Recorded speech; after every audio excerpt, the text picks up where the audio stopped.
Okay, today we were gonna, supposed to be the review for the test, but I'm gonna take this opportunity to just go ahead and fill in a few gaps of things that we might have skipped over, didn't have time to talk too much about, and we'll push that test back just a little bit. But we want to talk about the inequalities when we have rational equations. It's going to go back a lot to having quadratic inequalities when we had those little test areas that we had to put on a number line and decide if things, were positive, negative, or positive. So let me put a problem up.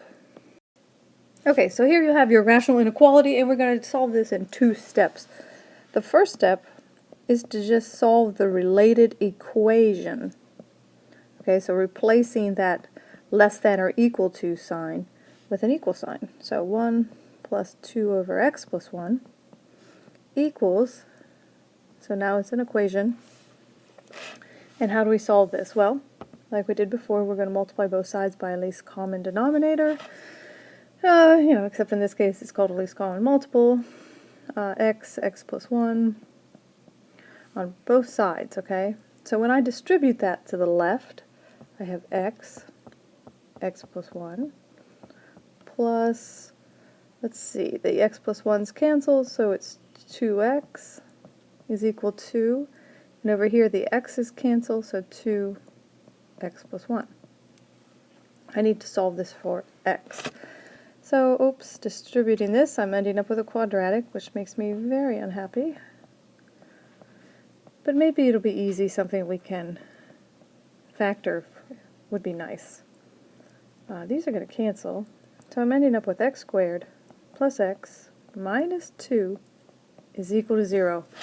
Oh, that's good news. So, we're going to go back up here and finish solving this related equation. I'm going to factor it. X plus 2, x minus 1 is equal to 0. Okay, and then x is equal to negative 2, x is equal to 1. And these are not solutions, okay? Well, because there's this equal sign, it actually is. But these are what we call critical numbers. Okay, so we're going to need those critical numbers. The other thing, though, is we're going to find those domain exclusions as the other critical numbers. So we have the critical numbers. Let's see, let's go back to red.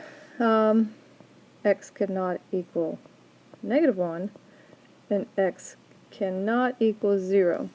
So that makes these critical numbers as well. No, the domain is where x cannot equal those. The critical numbers are when they equal that. But let's go to the next page and put all of these on our number line. So I have 4 things to put on there: the 0, the negative 1, the 1, and the negative 2. Okay, so I'm going to make my number line.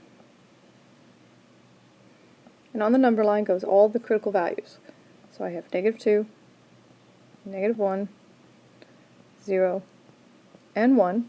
And remember, what we do is we say that this divides everything into those sort of zones. So this is tried to be a dotted line.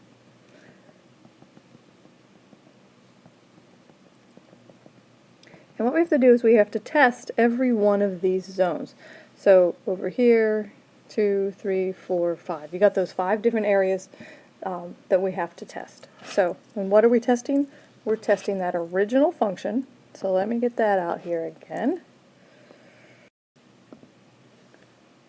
And okay, so let's test something left of negative 2. So I'm going to test x is equal to negative 3 and find out if anything in there works or doesn't work. So 1 plus 2 over negative 3 plus 1, well, that's going to work out nice. Less than or equal to, that's going to be like a big question mark, 2 over negative 3. So working this out, 1 plus 2 over a negative 2 is a negative 1. Canceling. 0, is that less than a negative 2/3? No, because it can't be less than that negative. So that's a no. So this is not a solution, anything in this zone. So now we need to test everything between -1 and -2. So that, of course, is going to be a little more difficult. So let me do that. X is equal to -1.5 or -3/2. Oh boy, here we go. 1 plus 2 over, and it's -3/2. Is it indeed less than or equal to 2 over, oh, I forgot to do the plus 1, didn't I? Plus 1. Is that less than or equal to the 2 over -3/2? Alright, so 1 plus 2 over, I've got to add those together. That's -3/2 plus 2/2, that's -1/2. Less than or equal to with a question mark. And remember, it's times, division is times reciprocal. So this is -4/3. So that's leading us to 1 minus 4. Is it less than or equal to -4/3? And I'm going to say yes, because that's -3, which is going to be less than that. It's to the left. Remember, it's a little confusing with negative signs, but you have to remember who's on the left of a number line. So this area is a big yes. We'll do the same thing for the other areas. So I'm going to pause it and just go through it. Okay, so that one turned out to be a no. I've got 2 more to test. Okay, so after all of that, I've come up with my pattern. No, yes, no, yes, no. So my solutions would be, there is an equal sign on that. So let's make sure we have closed circles when we do solutions up here. So, except unless, this is an interesting point. We're going to do open circles on the critical numbers that came from the domain exclusions. Because remember, those are the values that x could never be. Okay, so the -1 has to be an open circle. And then the 0 has to be an open circle. Now the other critical numbers came because those were solutions. Those were good values of x that made that equation true. And since I do have this equal sign here, then I'll have closed circles on those. So I have a closed circle here, and I have a closed circle on 1 was my other solution. So that gives me, fill in the yeses as solutions. And that's a good graphical representation of the solution. But I could go ahead, use up this only, get a nice dark pen, maybe I can do this. We'll have to do a union for this solution, such that, let's see, x lies between -1 and -2 and equaling 2, but not -1. Union with the solution that x lies within 0 and 1, and you can equal the 1. Okay, so this would be the algebraic solution. Finally done. So I want to take some time to talk about work problems. The book deals with work problems in this chapter as a rational equation. I much prefer a method that does not use rational equations because I think they're the most difficult kind, and this other way just makes much more sense to me and to most other people. So, but we do need to make sure we cover work problems, so we're going to do it now. So the idea is this. I'll give you a problem. Joe can mow the lawn. It's a big lawn, okay? It takes him 5 hours. When Frank does it, okay, Frank's a little older, good old friend of mine, so he can do that same lawn, but it takes him a little longer. It takes 6 hours. One day they had this great idea that they would work together. Hey, let's go mow the lawn together. How long will it take them? So the question is, how long would it take for Joe and Frank to mow the lawn together? Now, why do I think this is such an important problem? It's fun to do, but also I guarantee you'll get one like this on an SAT test somewhere. This is just a real classic kind of question they like to ask because there's a sucker answer. And can anybody think about that sucker answer might be? How many kids are going to look at this and say, oh, one guy's doing it in 5 hours, one guy's doing it in 6 hours? So did anybody say, I think it's going to take 5.5 hours if they do it together? They're just going to average it, right? And that's exactly an answer that you will find. They always put that sucker answer there and people always circle it. But you won't, because you know that's not even possible. If Joe can do it alone in 5 hours, together they're going to do it less than 5 hours, right? Because Joe won't have to do the whole thing. So you know the answer has to be less than 5. Go ahead and eliminate that sucker answer. Eliminate any answer that's more than 5. And if you still can't do the problem, you're probably down to enough questions where you could guess and not be penalized. So anyways, we do know how to solve this though, and we're going to do it using a table. So I'm going to make a table, and we've done this before. We often talk about distance is equal to rate times time, and for us we're going to think about distance in a different way. Let me go back. The other thing I want to say is the other name for these work problems is called rate problems. Some people will call them rate problems. And the reason you do that is because the information that they're giving you, that Joe can mow the lawn in 5 hours, is they're giving you his rate. Okay? If you think about it, the rate is like anything per time. Okay? So accomplishing a job per unit time. So we're accomplishing, the job so often with speed and everything is covering some distance, right? But you can also call that mowing a lawn is the job. So that's your distance, mowing one lawn. So think about this as a rate problem. And we can use D is equal to RT, where our distance is going to be how many jobs, okay? Your job might be mowing 6 lawns, mowing 9 lawns. It might be copying 100 pages, okay? It might be filling a swimming pool with water. Whatever it is, it's a job, okay? So think about it that way. We're going to have a table now. We still have D is equal to RT. That's just a nice generic thing. We got it for Joe.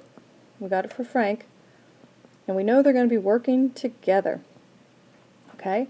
So, what do you know about this that we can fill in the chart? And the answer is, well, I know Joe's rate is 1 lawn in 5 hours. So his rate is 1 over 5. Okay? You can do the same thing with Frank. I know his rate is 1 in 6 hours. Okay? So that's the important thing, is to understand that they're giving you, the information they're giving you is a rate. Once you have the rate, you say, okay, these never add.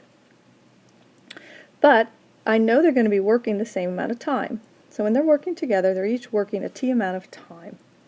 So that means Joe will complete 1/5 times T. That's his distance. Frank will complete 1/6 times the same time T. Okay? And together, they're going to complete one job. 1. Okay? It can be, in this case, 1 lawn. So what you do is you look at this column here, and you say, well, the part that Joe completed plus the part that Frank completed has to equal the 1 total job. So let's put that in an equation. T over 5, if you'll allow me to multiply those together, plus T over 6 is equal to 1. Hopefully that makes sense to everybody. That's the part that Joe did plus the part that Frank did equals 1 job altogether. So anyways, now we're stuck with just solving this equation. It's not rational because T's not in the bottom, but I can still use that great sort of strategy we have, that we multiply both sides by the least common denominator, 30. So when I multiply by 30, let's see, the 5 and the 30, multiplying those two things together, the 5 and the 30 cancel, leave a 6. So 6T plus, now when I multiply T over 6 times the 30, I'm left with 5T is equal to 30. The common mistake that people make here is they forget to take the 1 times 30. Done it myself, had to go back and catch it. But now it's an easy thing to solve. 11T is equal to 30, and T is equal to 30 over 11. And don't forget to put your unit on that, hours. Okay, at this point, Great, you've solved it, you've got the right answer, but you do want to make sure the answer makes sense. Is it less than 5 hours? Well, yeah, it's even less than 3 hours, okay? So it took almost 3 hours for the two of them to work together. So you can see there's really not an easy way to get there, like, except for exactly the method we've done. So it probably isn't one of those things that you can just guess the answer.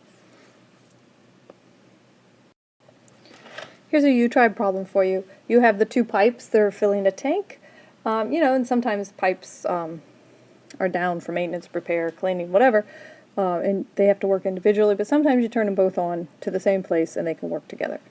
So you got the pipe A filling the tank in 10 hours, you got the pipe B filling the tank in 12 hours.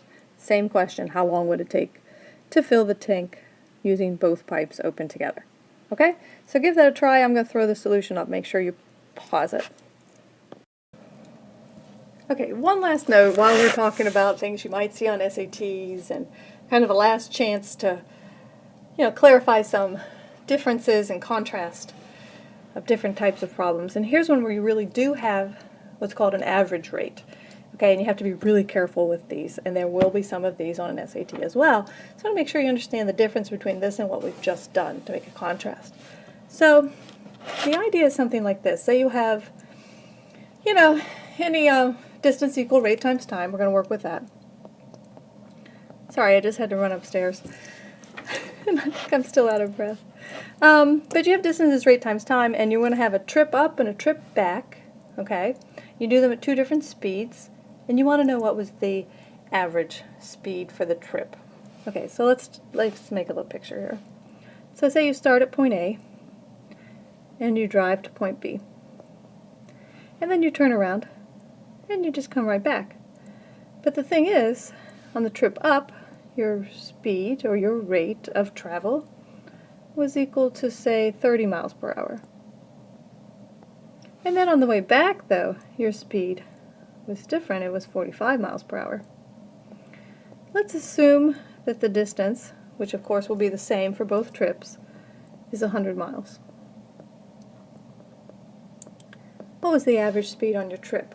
Okay, so that would be the same as saying, an average. That would be the same as saying if you did the entire trip up and the entire trip back at the same speed, what would that speed have been, right? That's the idea here. And the way you do this, it's very important that that average speed is equal to, you can't take the average of those 30 and 45. That's exactly the wrong thing to do. There will be that sucker answer. Don't fall for it. You want to make sure that you're looking at, let me go back up here. If d is equal to RT, then R is d over t, right? So to find a rate, you want to find total distance over total time. And that's how you find your average speed for a whole trip. So this right there is pretty important. So when you work it out, I do know the total distance is 200 miles. I don't know the total time yet, so that's what I'm going to spend a little bit of effort to find, is the time for each part of the trip and then add them together. So let's look at A to B. From A to B, D is equal to RT like always. Distance is 100, the rate was 30, so I can find T1.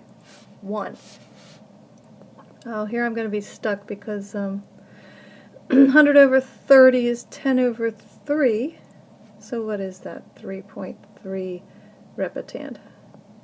I said I was going to be stuck because I have left my calculator at the school, the one thing I managed to forget. So far so good without it. But let's do the trip from B to A and see how I do. D is equal to RT again, 100 miles again.